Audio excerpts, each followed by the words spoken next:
like the usual stuff. Hold on. Just hold on. Shh. Let's take care of this. It's logging in.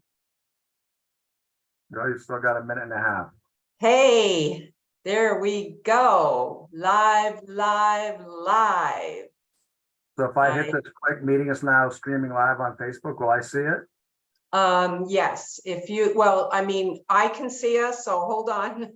And if you see, we have captions now because we're meeting compliance. Anyways, it's wonderful. So welcome everybody. We're on a minute early. There's a little lag and let me just, I gotta get you and me on here because I'm not seeing us on the screen. So hold on. There's 4 people on, so people are seeing us. Oh, there we are. Great. There's 4.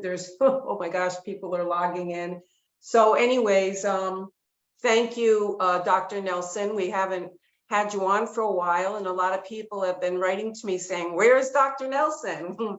We want to see Dr. Nelson. He hasn't been on for a while answering our questions.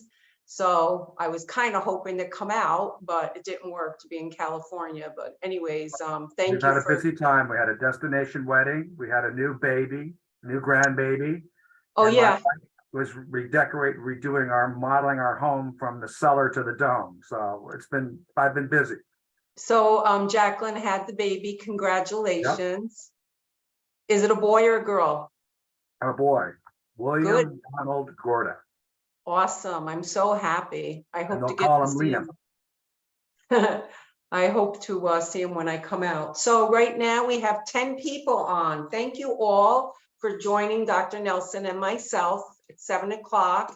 We're live today to talk all things laser. As a matter of fact, before we went live, Dr. Nelson and I were talking about the next generation lasers that we're hoping to see roll out next year. He's got a meeting coming down soon with Candela to talk about this new laser. From what I'm hearing, it combines the best features of all of the lasers to date. So it's kind of like the standard pulse dye laser, but it's got all the best features, the spot size and adjustability and combo and so forth. So I guess we'll have to wait and see.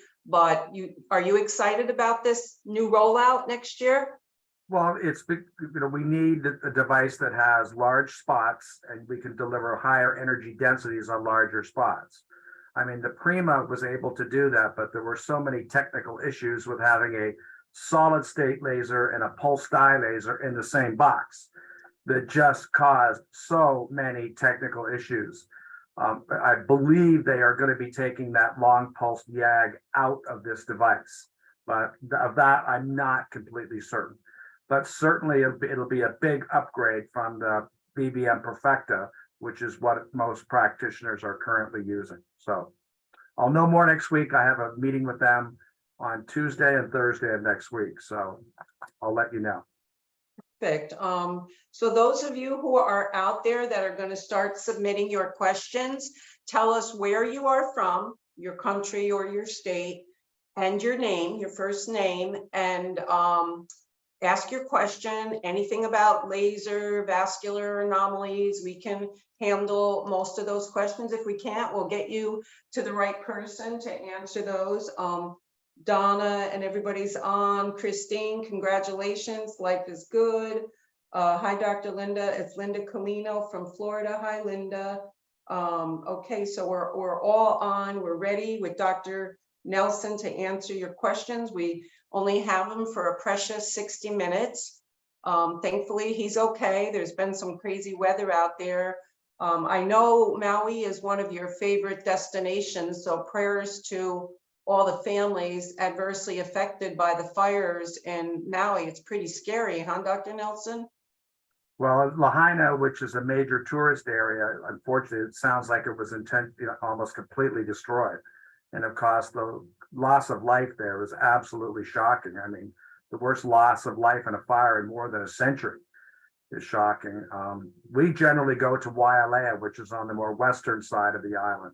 But still, a lot of the main touristy areas and a main entertainment restaurant club sort of area where all the offshore boating is all done. You know, if you're doing, you know, the surfing and the skiing and water skiing and all that, that's all off Lahaina. So I don't know how that's, I mean, the economic impact on the tourism industry is going to be, very bad. That's for sure. Astronomical. So hi, everybody. Hi, Beverly from New Jersey, and Linda and Christine, Donna, everybody, Kathy. Hi, Kathy from Seattle. Dr. Nelson and I are ready to take your questions. So fire away. Make sure you give us the age of the patient. That's very important because people will say there's a stain, blah, blah, blah, and we don't know if it's an infant or if it's a teen or a child or an adult. So tell us the age of the patient and what your question is, or if it's a general question about lasers, that's fine too. So we can, hi, Olivia, Olivia's on. We can take your questions. I don't see any questions yet in the feed, but I see everybody's on. So Leanne, hi, we're happy to see your questions. Dr. Nelson and I were just talking about the new laser that'll be coming out next year. We don't have all the details on it, but he'll be at a meeting soon. So hopefully we'll be able to give you more information about the rollout, why it will be better than the other lasers out there and what to expect. Okay, Gracie 𝗦𝗁𝗂𝘀𝘁. She is from the Philippines. We've been using Candela V-Beam Perfecta for the last 13 sessions, but the machine seems to require maintenance and a new machine is suggested. It's called the Quanta, and we're a bit anxious as the developments over the last 13 sessions have been great, but not too significant. Have you heard about that laser, the Quanta?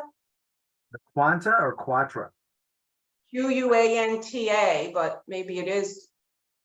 I mean, to be perfectly honest, I mean, in the background, I can Google it. QUA what? Quanta. I think that might be one of those blue light lasers. Well, it's used for laser assisted hair removal. Let's see what it says under aesthetics. USA. High-powered, it says they have high-powered holmium lasers.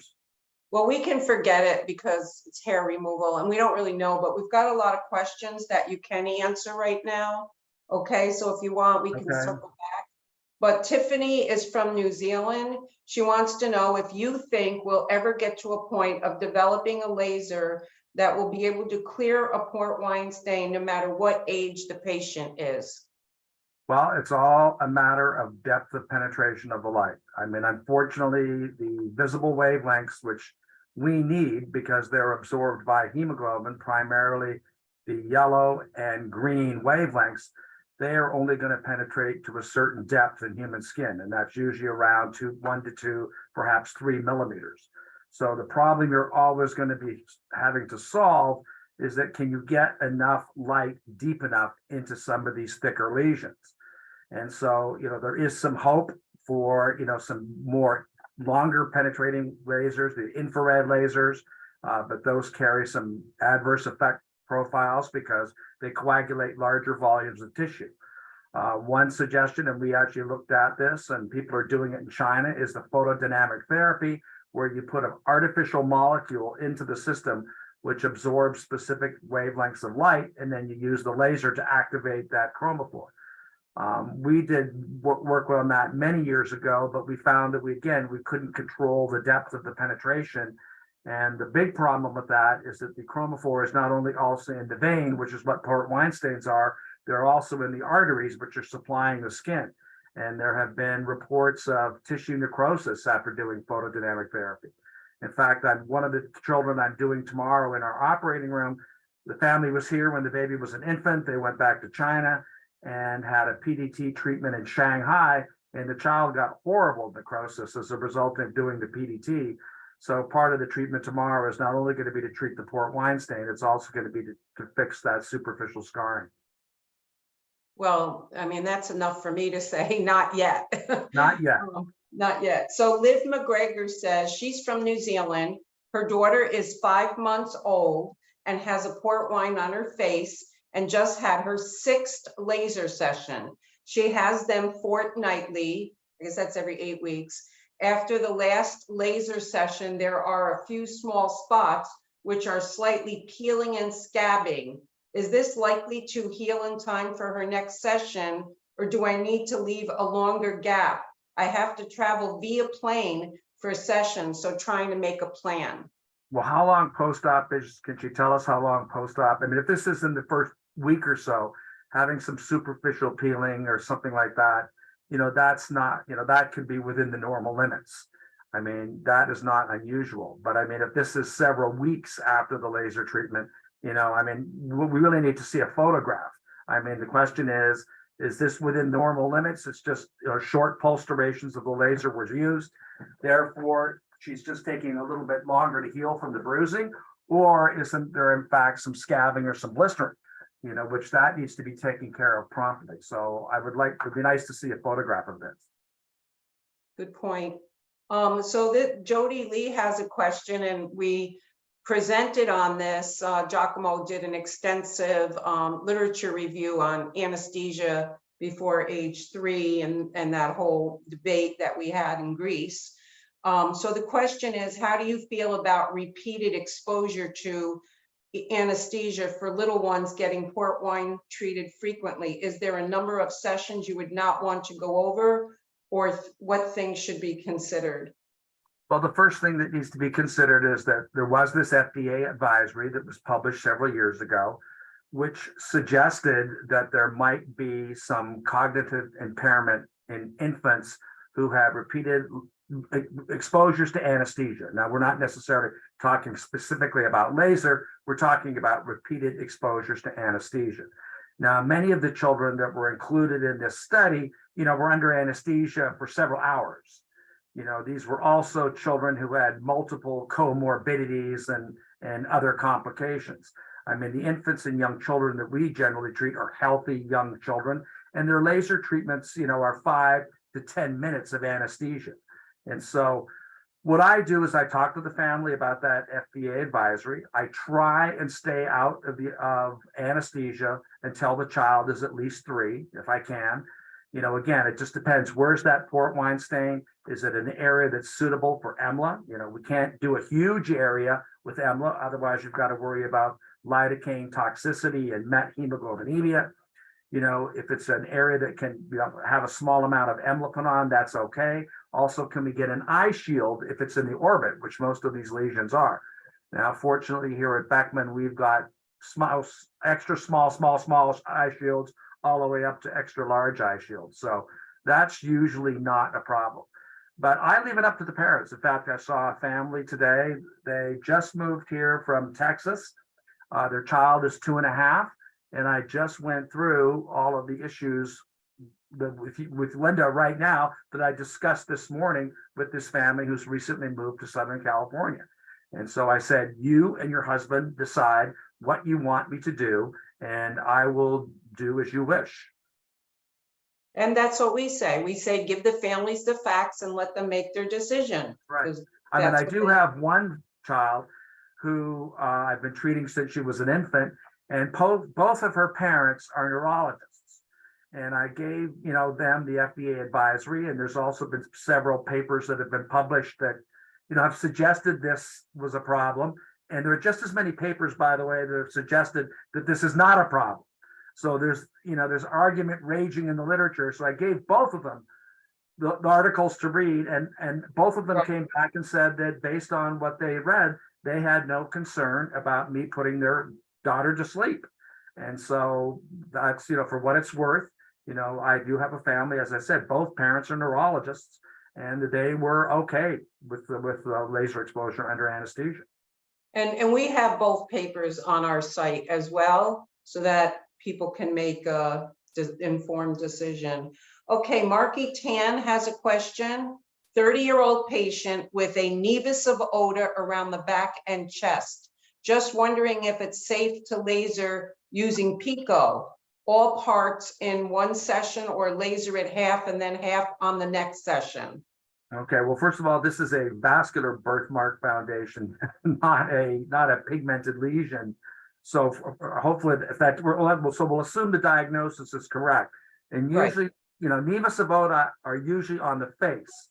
When it's when it's on the trunk or the body, usually it's called a nevus of Ito, but essentially they're the same lesion.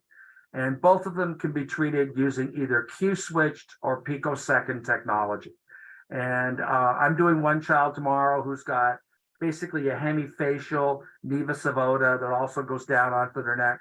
And I have no problem doing that all in one session. So, there will be a little bit of scabbing and blistering, particularly with the first couple of treatments, because the pigment that the laser is going to be heating up is going to be very superficial. So just be advised, there probably will be a lot of scabbing and blistering with those first couple of treatments. And as the treatment protocol progresses, you will see less and less of that. I have not seen any of your cases, so I would like to see them. What level of clearance can you get with the nevus of Oda? Like Well, 70? that was one of my favorite things to treat. And I'm surprised you haven't, all the times you've been to Beckman, there's a picture of a woman from Taiwan who basically is black. Her skin is a dark black gray color. And we totally cleared those completely. And the nice thing about those, it's one of my favorite things to do, because usually we can treat them completely. Now, it does take multiple treatments. The pigment is usually very, very deep in the skin, so it's not a one-time treatment. And we've learned that, in contrast to the port wine stains, where we're now doing the treatment shorter together, we've learned that waiting 3 to 6 months between the laser treatments is actually very, very helpful.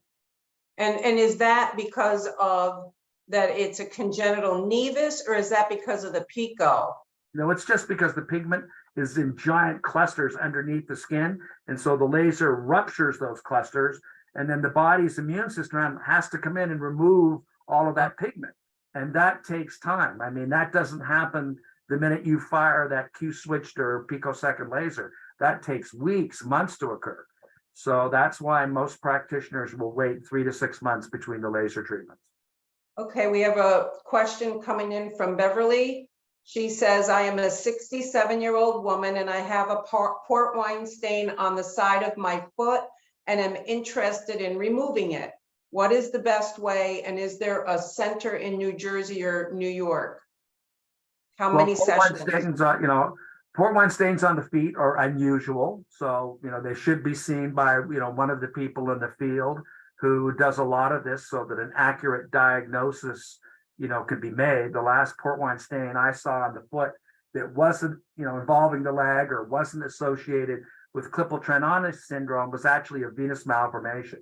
So I think the first thing we need to do is to make sure the diagnosis is correct. So if it's in the New York, New Jersey metropolitan area, I could certainly absolutely suggest Dr. Roy Geronimus at the Skin and Laser Surgery Center of New York on East 34th Street. So I would encourage them to make an appointment to see Dr. Geronimus. Actually, Beverly, our conference is only 40 days away, and you could get free laser and a free clinical so that a group could actually tell you, sorry, I have to close that. We can't be looking at images coming in during the live, because then I lose the live stream, but we'll take a look at those later. Thank you for putting those in. So Beverly, go to birthmark.org and scroll down and you'll see New York City, and it's free conference, free consult, free laser, and free ultrasound. So then Dr. 𝗂𝘁𝘂𝗿𝘁 will be able to determine definitively that that is a port wine or venous or whatever it might be. He can tell with the ultrasound. So I highly recommend that you come. Okay, so we've got Judy who's on, Sarah, Scott giving us a shout out, Elvira Strong, Christy Bass, Diana DT, Lauren McCabe, Lorden. Hi, Lorden. How are you? Tiffany Hilliard's on. Hello, Patricia. We've got a lot of you on. Hi, Jan. Jan's on. Vanessa. So, okay. Yes. Thank you, Liv. We've seen those, but it's I can't look at why I'm on live, but thank you, Liv. We'll get back to you on that. So Gracie says she started PDL sessions for a port wine on the face and since her little boy was 11 months old. He is now 3, and we've completed 13 sessions spaced out every 6 weeks. There is improvement, but not too significant. Should we shorten the break to get better clearance? Well, Every 6 the first thing I would want to do is I would want to review, what the pulse durations of, laser have been used. That can be, significant. I spoke to you about that family from Texas, and fortunately the woman had on her iPhone the treatment records, and they were all done with a 0.5 millisecond laser pulse. So the first thing I said to the woman is, well, your child is now 2.5 years old. The blood vessels are going to be larger now. One should certainly consider using long pulse durations of the laser. And I told her that I would probably start using 1.5 milliseconds because the child is now older and the blood vessels are larger. So the first thing I would want to do would be to review the treatment record to see what energy densities of the laser were used and what pulse durations of the laser were used. I mean, certainly in the infants, we know doing these treatments early and frequently is very, very helpful. Now that the child is 3, it might be a little bit more difficult to do that. Dr. Geronimus was on with us a couple months ago, and he has actually started treating once a week. And he now has 9 infants, newborns, that have reached maximum clearance by 3 months of age. They've had 6 to 8 treatments once a week, and he's and they don't appear to be recanalizing. But again, this is new, so he's even thinking even more frequent. So how do you feel? Would you try it weekly if you had some families willing to come in weekly? Well, first of all, he told me about this in Phoenix at the ASLMS, but he hadn't sort of treated about families. I mean, that's a big commitment, for a family to make. I mean, certainly if it was a family that's in the immediate Orange County, Southern California area that would be willing to do that, certainly it's possible. I mean, certainly we know, we showed it actually, our group showed that you get revascularization of some of these lesions after the laser treatment. The laser does what it's supposed to do. It ruptures the blood vessels underneath the skin. Unfortunately, this inflammatory reaction that you create causes the body to send in all these wound healing and other modulators, which can, in some cases, repair those blood vessels. So, I mean, it's certainly something that, can be considered. I mean, some of the children may be very red, frequently. I mean, when you're doing these laser treatments close together, some of the kids can, the port wine stain actually looks red because, every time that laser goes through the epidermis, despite the fact that you've got the cryogen spray cooling, you're getting some absorption. That's just inevitable. And sometimes some of these kids can get almost an irritant dermatitis where transiently the port wine stain can look a little bit redder. Right. Now, what Dr. G also told me is that because they're so young and the frequency, he's not seeing purpura. Well, the blood vessels are really, really small. Plus, infants, at that point when they're really, really young, they have fetal hemoglobin, not a lot of it's maternal hemoglobin. Plus, the blood vessels are very small. And what we know, I mean, children in this age group, 2 to 3 months, they get a physiological anemia because the mother's blood cells are being eaten up by their spleen and liver, and their blood cells are ramping up because they're making them from their bone marrow. So sometimes these kids have almost a physiological anemia. So when patients are like that, you don't see as much purpura with the laser. So I believe. Yeah, that makes sense. One thing that if people don't get a lot of purpura, we don't get a good reaction. Sometimes, we think about doing imaging studies, and one of the other things we think about doing is to check, what's their platelet count? Do they have enough platelets to actually be coagulating that? That's very interesting, and I'm blown away by seeing the level of clearance with these weekly treatments in these infants. And the other reason why I like it, we had 2 patients come from the UK, and they said, we'll find friends or somebody to stay with in New York City for 2 months if we can get 8 treatments. So you got to consider the people from around the world who don't have access like we provide here. they could come to New York or California when you start doing it weekly, just stay there and get one treatment a week and then go back home and just do a once a year maintenance. Yep, that's certainly very practical. Tiffany said, my 1-year-old son has a port wine on the side of his face. He's had 6 treatments and we've had a good amount of clearance, but he still has some visible redness. How many laser sessions generally would you do on a child's port wine? And what level would you take the pulse dye laser machine up to for these treatments? Well, I mean, some of these children, it's not unreasonable for them to have 10 to 20 treatments. I mean, that is certainly not unreasonable, particularly when you're doing them every other week. I mean, it's pretty easy to get into the 10, 20 range with some of these kids. Now they're getting great clearance, but we are definitely doing 10 to 20 laser treatments. I mean, she's asking what was the word she used? You know, what level would I take the pulse dye laser up to? I mean, that depends on what you see. I mean, you can't just turn the laser up to its maximal energy density. Otherwise, you're going to create a scar. I mean, the fellows, when they're working with me, I say, don't memorize the numbers, memorize what you see. You want to see a purpuric response. You want to see sort of a, you know, gray discoloration of the skin, but you don't want to see blanching or epidermal denaturation or scabbing when you're doing this. So, you know, with a lot of these kids, you know, particularly in kids who've got darker skin types, you know, when you're increasing that energy density, you can get very, very close to the epidermal damage threshold. So you need to be very, very careful when you're doing that. And Beverly circled back in. Beverly, what Dr. Nelson was talking about is the lesion on your foot may possibly be a venous malformation, but the only way to know is for you to come to our free super clinic. Dr. 𝗂𝘁𝘂𝗿𝘁 will do the ultrasound, then you'll see Dr. Nelson and Dr. Geronimus, and it's all free, and you're just across the river. So anyways, he was saying possible venous malformation, but not certain. The only way to be absolutely certain, I mean, the ultrasound will give you some flow of information, but if you're concerned that it's a venous malformation, you know, I would encourage this woman to talk to her primary care physician about ordering an MRI, MRA of the lower extremity to see. I mean, that will tell you what the answer is. Right, but I think if she comes to the conference and sees Dr. Rosen, who's an extremity expert, Dr. Delphinian, has the ultrasound, I think we can get a pretty good idea. And then one of them could suggest what kind of further imaging would be needed.